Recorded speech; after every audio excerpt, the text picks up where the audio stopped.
las 8:23 recibimos ahora presencialmente, con las medidas sanitarias requeridas en la sede de RPP, al ex congresista de Acción Popular, Víctor Andrés García Belaunde. Buenos días, señor García Belaunde. Buenos días, don Fernando. Buenos días, Mónica. Un placer estar acá. Quisiera comenzar tratando de comprender qué significa eso de ser miembro nato de un partido. Usted, por ejemplo, ¿es miembro nato de Acción Popular?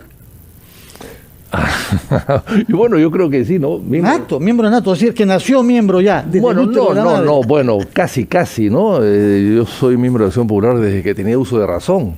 Y yo participé en una campaña cuando tenía 12 años, el año 63, tenía 12 años. Y participé ahí entusiastamente llevando cosas, papeles, ánforas, qué sé yo. Entonces, me considero casi nato, aunque no haya nacido. O sea, la natividad viene por la sangre, digamos. Así es. Así que es una militancia muy vieja. Y yo no era del partido, a los 12 años nadie puede ser de un partido, ¿no? Pero participaba activamente de ese momento, ¿no? Bueno, ahora sabemos que en Perú Libre sí hay miembros natos que quieren expulsar a los que han entrado tardíamente, pese a que la mitad entraron en septiembre para las elecciones. Yo quisiera saber si en Acción Popular, ¿dónde han habido algunas fricciones a lo largo de las décadas entre la bancada, sí, claro, y los ejecutivos? Inclusive me parece que algunos miembros quisieron expulsar al propio Fernando Belaunde, fundador, de manera que antecedentes hay sobre conflictividad interna. Pero algo como esto, en que la bancada oficialista anuncia a través de sus dirigentes, no todos, que no van a votar la confianza al gabinete representado por un miembro de su propio partido, como es Pedro Castillo, ¿tiene antecedentes? Yo creo que sí, pero al final, ¿no? O sea, hay que entender que la gente en el Perú no vota por partidos necesariamente, muy poco porcentaje votan por partidos. La política es en el Perú antropomorfa, ¿no? O sea, vota por personas más que por partidos. ¿La gente ha votado por el lápiz o por el sombrero? Yo diría que por el sombrero más que por el lápiz. Lo que pasa es que los del lápiz se sienten que son dueños del partido y que tienen que gobernar. Y eso no es así. Hay que recordar lo que decía Winston Churchill, que es un gran político británico, que decía, los partidos ayudan a llegar. Don Víctor, Son las 8:35, retomamos nuestra entrevista con el ex congresista de Acción Popular, Víctor Andrés García Belaunde, al cual le habíamos preguntado su opinión sobre lo que está pasando en la bancada más grande que hay en el Congreso, un poco más grande que la suya, el doble que la suya en realidad, de Perú Libre. ¿Cómo juzga usted lo que está pasando y cuán inédito es en la historia parlamentaria del Perú? Bueno, yo decía que no es tan inédito. Lo que pasa es que lo inédito es que suceda a los 60 días o 70 días de iniciar un régimen. Eso sí es inédito, ¿no? Que el partido de gobierno rápidamente pierde a su bancada antes de los 100 días. Eso sí es inédito. Claro, en el pasado han habido deserciones, pero siempre ha sido al final del gobierno o terminando el gobierno. ¿Por qué? Porque el gobierno al final siempre acaba desgastado, es muy difícil que el partido del gobierno sea reelecto, como partido me refiero, no la persona, y por lo tanto la gente busca acomodarse un poco a otras agrupaciones para poder seguir en la política o seguir en el Congreso cuando se podía hacer. Ahora, yo recordaba a Winston Churchill, que fue un gran político británico, que decía lo siguiente: los partidos sirven para llegar al poder, pero no sirven necesariamente para gobernar. No sirven para gobernar necesariamente. Y ahí está la principal discrepancia entre lo que puede decir Castillo y lo que puede ser Cerrón, porque la respuesta, aunque probablemente podía haber sido más abultada, ha sido: no se puede cambiar las cosas con un tuit. Quiere decir, me puedes decir lo que sea, pero ya estando aquí donde estoy, las cosas tienen otro color, ¿no? Exactamente. O sea, un militante de base que te ayuda a armar mesas o a tener personeros no puede ser ministro de Estado necesariamente. Quizás no, quizás sí, pero en general no. Entonces, hay ciertas cosas que hay que tomar en cuenta, ¿no? Entonces, lo que ha pasado es que estos señores de lápiz creen que han ganado el gobierno, cuando no se dan cuenta de que el que ha ganado es el señor Castillo, puesto por ellos, de acuerdo, pero Castillo ganó. O sea, lo que yo decía, el Perú la gente vota más por las personas que por los símbolos. Y eso es lo que ellos no se han dado cuenta. Ellos creen que, habiendo ganado ellos, el partido de ellos, automáticamente el gobierno es de ellos. Y creo que eso es una concepción totalmente equivocada. Don Víctor, buenos días. Buenos días. ¿Cuál es su opinión sobre este nuevo rumbo que ha tomado el gobierno a través de una serie de variantes en el gabinete ministerial, con Mirta Vázquez a la cabeza? ¿Cree usted que tiene el perfil Mirta Vázquez para, diríamos, establecer un puente de comunicación y de una relación mucho más positiva entre Ejecutivo y Legislativo? Usted conoce evidentemente la labor de Mirta Vázquez, ella ha sido presidenta del Congreso de la República. ¿Cuál es su expectativa respecto a ello? Bueno, al lado de Bellido es algo que se ha mejorado. El gobierno ha mejorado su imagen y su trato y su acción y sus objetivos, habiendo cambiado pues a un señor Bellido tan estrambótico, por decirlo menos, con una persona mucho más centrada. Ahora, Mirta Vázquez siempre ha defendido al gobierno desde el Congreso, por lo tanto ahora está en el gobierno y por lo tanto no tendría por qué defender el Congreso y por lo tanto podría tener actitudes anticongresales que las tuvo estando desde el Congreso internamente, ¿no? Entonces, pero más bien se entiende que su trabajo también puede ser una bisagra entre el Ejecutivo y el Legislativo, es decir, ante la posibilidad de que conozca mejor cómo podrían funcionar los dos poderes sin enfrentarse, ¿no? Bueno, esa es una ventaja que tiene, evidentemente. Ella ha estado adentro en el Congreso y sabe perfectamente bien cómo funciona un Congreso. Yo creo que los ministros o los presidentes deberían ser, antes de ministros o presidentes, deberían ser congresistas, porque es una manera de poder entender lo que pasa en el Congreso y cómo se maneja una asamblea donde hay muchos partidos que intervienen, ¿no? Eso lo puede ayudar. Ojalá que así sea, pero... Sí. ¿Y cómo toma usted, como ex congresista de Acción Popular, miembro de este partido, el hecho de que José Incio sea ministro de la Producción? Hay quienes han solicitado su expulsión del partido porque, bueno, no hizo la consulta del caso, no sometió esta aprobación al partido y evidentemente hay desagrado. ¿Cuál es su opinión al respecto? Bueno, yo creo que lo están utilizando un poco para neutralizar con esa pretensión, que no sé si lo logren, no creo que lo logren, pero en fin, están utilizando al señor Incio como, digamos, quizás tonto útil para que pueda él dar la imagen de que la bancada puede apoyar al gobierno. Yo creo que la bancada va a actuar de acuerdo a su independencia y a su criterio. Para eso tendría que haber habido previo una conversación, una especie de negociación. ¿Usted cree que la ha habido entre la bancada y el gobierno? Quizás con uno que otra persona sí, pero no creo que con la bancada en su conjunto. Estuvo Carlos Ceballos, el vocero, un día antes de la designación de Mirta Vázquez. ¿Usted cree que ahí se desarrolló esa negociación? Esa visita un día antes es sospechosa, evidentemente, y además el propio Ceballos ha dicho que dijo que él no pedía nada, pero que si le pedían la colaboración sí estaría dispuesto a colaborar. O sea, eso es una manera de... Es decir, es el vocero y no lo representa la bancada, no entiendo. Yo creo que como vocero debió consultar a la bancada antes de ir, ¿no? Una cita con el presidente de la República, una invitación de esa naturaleza, siempre hay que consultarlo con la bancada y ir, no solo. ¿Usted lo hizo cuando hizo esa visita al presidente? Bueno, yo visité a Humala por el tema de la comisión López Meneses, que es diferente, ¿no? Pero también hubo otra visita, me parece que se le reprochó, ¿no? Bueno, en fin. La única visita que se me criticó en su momento es porque visité al señor... a pedido del señor Humala, sí. Porque ¿Pero consultó con la bancada? No, es que no era tema de bancada, era un tema de la comisión López Meneses, era diferente. Era una investigación concreta que no tenía nada que ver pues con decisiones políticas de conjunto. Ahora, ¿no? Justamente basándome en su olfato y su experiencia política, quisiera preguntarle, ¿cuál cree usted que es la razón por la que Cerrón pasa al ataque contra Castillo? Hay tres hipótesis que veo que los analistas barajan. Primera, el tema de la Asamblea Constituyente. Segundo, el ministro del Interior, que como sabemos ha sido abogado de Cerrón y que quizá puede salir rápidamente del gabinete. Y tercera razón que algunos piensan es la creación de un partido FENATE de los maestros, que son 15 de la bancada, que tomarían autonomía de Perú Libre. ¿Cuál de estas tres razones le parece la más poderosa?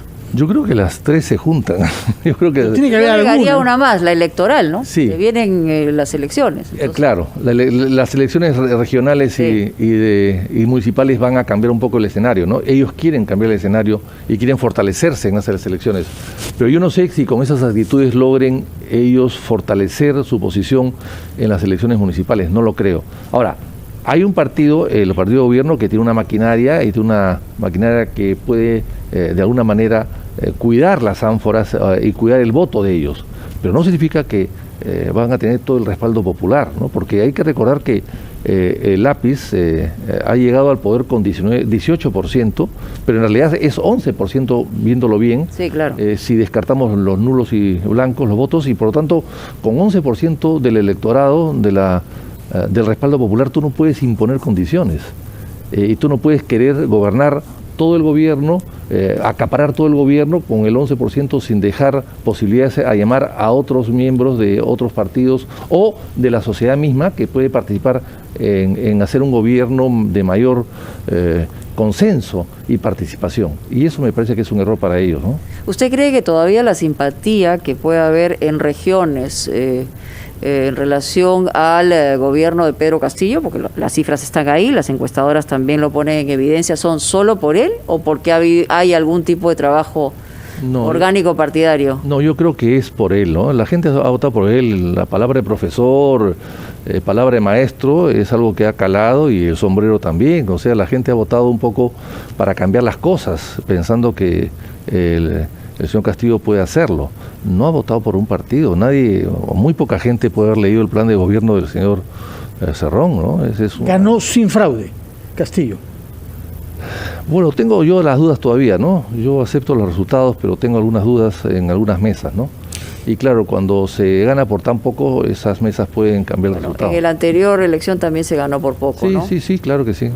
Sí. Por eso que digo, a veces es una cuestión de orgullo aceptar que las cosas no se han dado. Yo tengo mis dudas. Yo creo que sí han habido irregularidades. Fraude. Irregularidades. Sí. Pero el fraude es un poco diferente. Fraude es una cosa, es una palabra más grande, ¿no? Más gruesa. Don Víctor, con relación a la proyección a las próximas elecciones, su ex compañero de bancada, Johnny Lescano, ha dicho que va a volver a ser candidato presidencial. Usted tuvo en su momento sus diferencias con Lescano cuando estaba en el Congreso de la República. ¿Le parece a usted que sería una decisión oportuna y favorable para el partido Johnny Lescano volver a ser candidato presidencial? Bueno, falta mucho para las elecciones, ¿no? Ella lo dijo, ella se adelantó de ello. 4 años y medio, cualquier cosa puede pasar. Mire, yo entiendo que es su opción y su decisión, pero en el partido las cosas se hacen a través de elecciones internas, ¿no? Y de trabajo interno también. Yo creo que es muy prematuro lanzar hoy día un candidato de Acción Popular para las próximas elecciones, que son en 4 años, ¿no? Tenemos que pensar primero en los previos, ¿no? Que son las municipales y las regionales. Eso para mí es fundamental. El resto todavía está muy lejos. Yo tengo un último tema, porque es algo que usted ha abordado durante mucho tiempo en el Congreso, que es camisea. ¿Qué es lo razonable, qué es lo viable, qué es lo jurídico hacer respecto de esas propuestas? Bueno, acá en esta radio inclusive, el año 2005, es cuestión de ver los archivos, estuvo el señor Paniagua y habló un poco de la renegociación del gas de camisea. Es una vieja discusión que tiene ya más de 15 años, y porque el gas de camisea se ha ido cambiando. Más bien se ha renegociado y se ha cambiado constantemente. Bueno, durante el gobierno de Humala hubo ahí un cambio total, central, ¿no? Sí. Han habido muchos cambios, siempre a favor del concesionario, nunca a favor del Estado. Por lo tanto, me parece importante hacer una renegociación técnica y buscando los intereses del país. Yo creo que sí. ¿Qué se puede renegociar? Todo. Yo creo que muchas cosas, pero por ejemplo... habla de que el lote 88 es solamente para el consumo nacional, digamos, es un consorcio que además tiene... bueno, mire, es un tema... distintas funciones. Es un tema muy complicado. Por ejemplo, se puede renegociar el impuesto a la renta.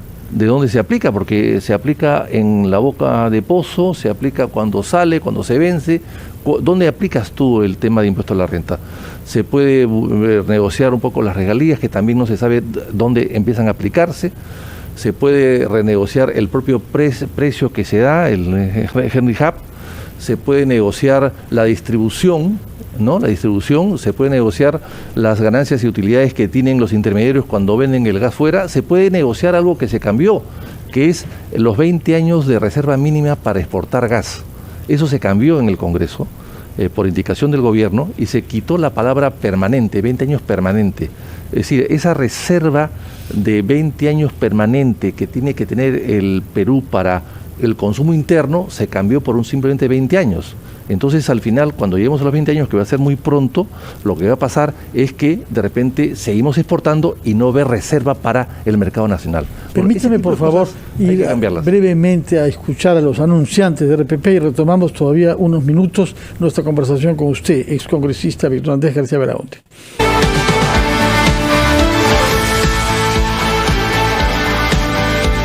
Son las 8:51, estamos conversando con el excongresista de Acción Popular, Víctor Andrés García Belaunde, y cambiando el tema y saliendo de la política, quiero preguntarle su opinión. ¿Qué cosa pasa con que no se publica el reglamento de la ley del cáncer, que sabemos que es una enfermedad que se ha agravado en su implantación nacional como consecuencia de la concentración en la lucha contra el COVID? Claro, y que hay más de 150.000 personas que están esperando esto, ¿no? Esa ley que la dio el Congreso dio un plazo de 60 días para que se reglamente. Los 60 días han vencido el 10 de octubre. Estamos... o sea, esta semana ha vencido. 15, o sea, han pasado 5 días y aún no está publicada. Yo creo que algo tiene que hacer ahí, por supuesto, el Estado, y hay que recordar que no hay contactos entre salud y el INEI. Es decir, los pacientes de salud no se pueden atender en INEI, porque como el salud no paga al INEI, al Instituto Nacional del Cáncer, pues el INEI no los atiende. A los pacientes de salud, o sea, ahora hablamos mucho de salud, y tenemos ahí una persona también de presidente de salud que no controversial. El señor Carguá Poma. Así es, y sin embargo, el salud no paga sus deudas. Y al no pagar sus deudas, los pacientes de salud, que son millones de peruanos, son 10 millones de peruanos, no pueden atenderse en un hospital público del Estado, ellos siendo parte también del Estado, porque no pagan sus deudas. Y eso hay que arreglarlo rápidamente, porque salud tiene un presupuesto inmensamente grande, es quizás de las empresas del Estado o entidades del Estado que más dinero tienen. Por los aportantes, ¿no? Por los aportantes obligatorios y compulsivos, y sin embargo no los sirven, no les dan todo lo que necesitan. O sea, el tema de salud es muy complicado y ojalá el señor Ceballos pueda hacer algo. Él conoce bien el problema y debería intervenir. No solamente es un tema de COVID en el Perú, sino hay otras enfermedades que están igualmente afectadas y que el Estado no les brinda ningún tipo de atención. Sí. Don Víctor, volviendo a temas congresales y del Ejecutivo, ¿usted está de acuerdo con esta ley aprobada en el Congreso de la República que limite o regula los alcances de la cuestión de confianza que se debe aplicar, sí, obviamente sea necesario? Sí, yo creo que sí. La constitución del fujimorismo tiene muchos defectos y fue copiada, a veces mal copiada, de algunas instituciones europeas sin tener en cuenta que el Perú no es un país parlamentarista sino presidencialista. Y por lo tanto, el hecho de la cuestión de confianza es una figura tal como está establecida el día de hoy de la Constitución de Fujimori, y por lo tanto tenía algunos defectos y algunas imprecisiones que usó el señor Vizcarra para interpretar una negación fáctica que no existió para cerrar el Congreso. Y hay que recordar que cuando el señor Vizcarra a las 5 de la tarde o 5:20 anunciaba el cierre del Congreso, 12 minutos antes ya el Congreso había aprobado la cuestión de confianza, ya había aceptado, había habido una positiva aceptación. Entonces, con todos esos detalles, pues me parece que para precisar hay que darle un marco diferente, y ese marco es la ley que se aprobó, que me parece que tiene que ser aprobada finalmente. Desde el Ejecutivo se establece que como que rompe el equilibrio de poderes. No se rompe ningún equilibrio, porque estamos hablando, la vacancia presidencial existe en el Perú desde el año 1839, y diría que hasta antes, inclusive en la Constitución de 1823, algo se decía, tan es así que al señor Ribagüero y Sánchez Boquete se le destituyó. Pero en fin, esa figura en el Perú que tiene más de... No era presidente de la República, Rivagüero. Bueno, era presidente para unos, ¿no? Bueno, sí, para un... Rivagüero. ¿Ah? Rivagüero, presidente. Sí, bueno, fue presidente 4 meses, 5 meses, ¿no? Bueno, el Congreso lo eligió. Lo que pasa es que en ese momento había un desgobierno en realidad, ¿no?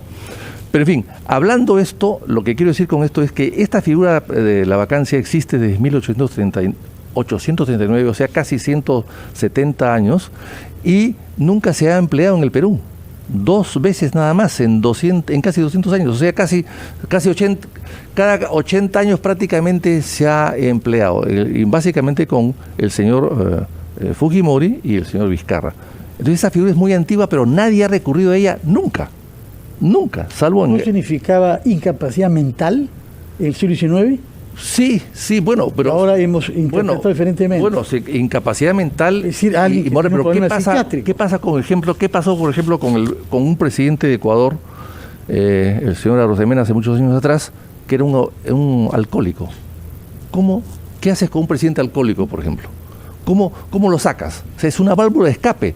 La incapacidad moral es una válvula de escape. Es la inconducta de un jefe de Estado, que nada tiene que ver con la cuestión de confianza. El concepto, digamos, queda muy abierto para interpretación. Bueno, pero es que nunca se interpretó, nunca se usó. Se ha usado solamente con el tema de Vizcarra de una manera dirigida, política.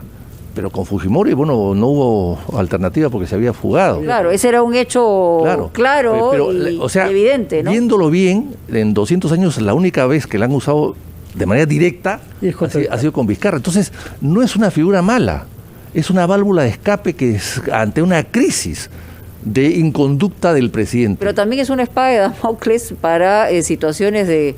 Bueno, yo creo que hay que regular un poco la manera de hacerlo, que no sea tan rápida, que no sea tan express, darle un tratamiento parecido a otro tipo de... Un obstáculo mayor. Exactamente, como si fuese con otros lo que pasa es que en el Perú, al crear el Congreso unicameral, has acortado todo.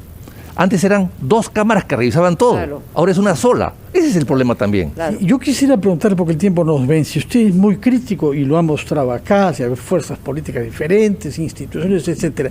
¿Qué autocrítica haría usted sobre el desempeño de su bancada y eventualmente el suyo personal como político, en vista de que hay una opinión pública severa y crítica sobre el desempeño de ese Congreso y la manera como nuestros políticos se han comportado durante la pandemia? ¿Qué autocrítica ha hecho usted durante los meses en que se ha visto alejado del Parlamento? Constantemente, Fernando, constantemente hago autocríticas, constantemente. Pero compártalas, Bueno, van a tener que invitarme especialmente y hablar acá 1 hora. Pero aprovecha, haga un resumen. No, yo creo nos ha faltado comunicación, nos ha faltado